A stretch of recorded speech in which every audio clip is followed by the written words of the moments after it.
The Quakers, formerly known as the Religious Society of Friends, were founded by George Fox, who preached that spirituality was rooted in an individual's personal relationship with God.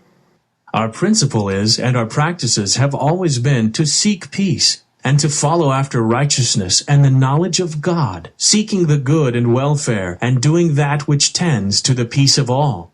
George Fox, 1661.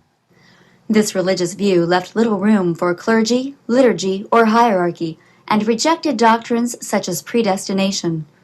No man or number of men upon earth hath power or authority to rule over men's consciences in religious matters.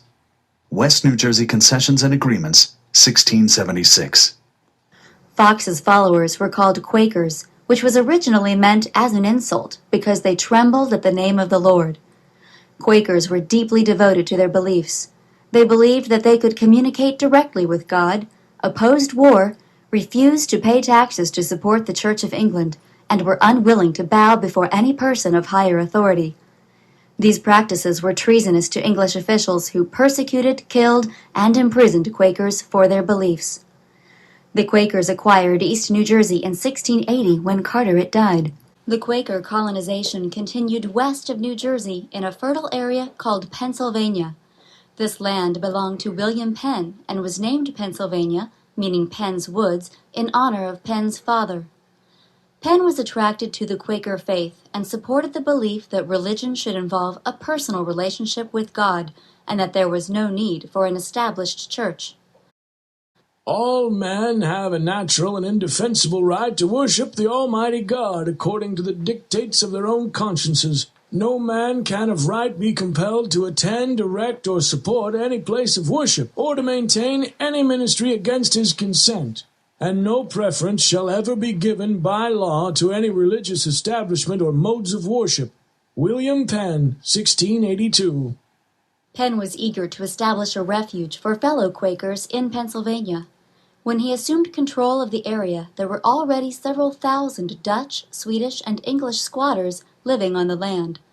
Pennsylvania grew rapidly because no restrictions were placed on immigration to the colony. By 1700, only the well-established colonies of Virginia and Massachusetts were larger. Penn's new colony was decidedly liberal and included a representative assembly elected by the freemen or all of the landowners of the colony. All peace is inherent in the people, and all free governments are founded on their authority and instituted for their peace, safety, and happiness.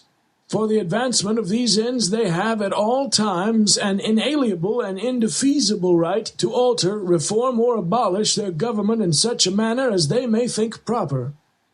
Penn hoped to show that a government could run in harmony with Quaker principles and still maintain peace and order, and that freedom of religion for all residents could thrive without an established church.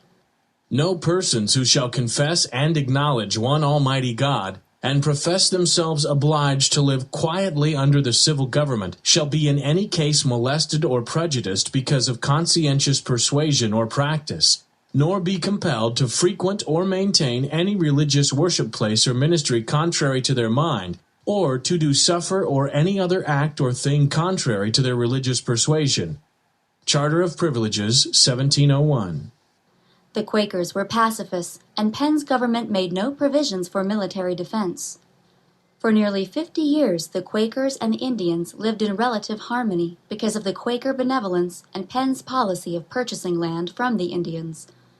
However, Penn's acceptance of all people was a double-edged sword for the Indians, because as many non-Quaker settlers came to the colony, they undermined Penn's policies.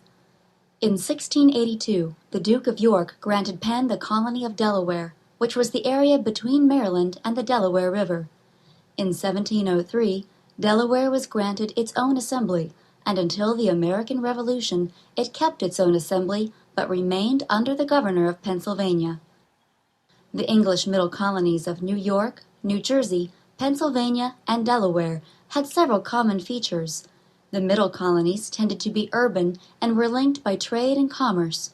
There was no dominant religious group, and the area became a refuge for a variety of dissenters and religious misfits. The cities along the coast of the middle colonies were maritime centers.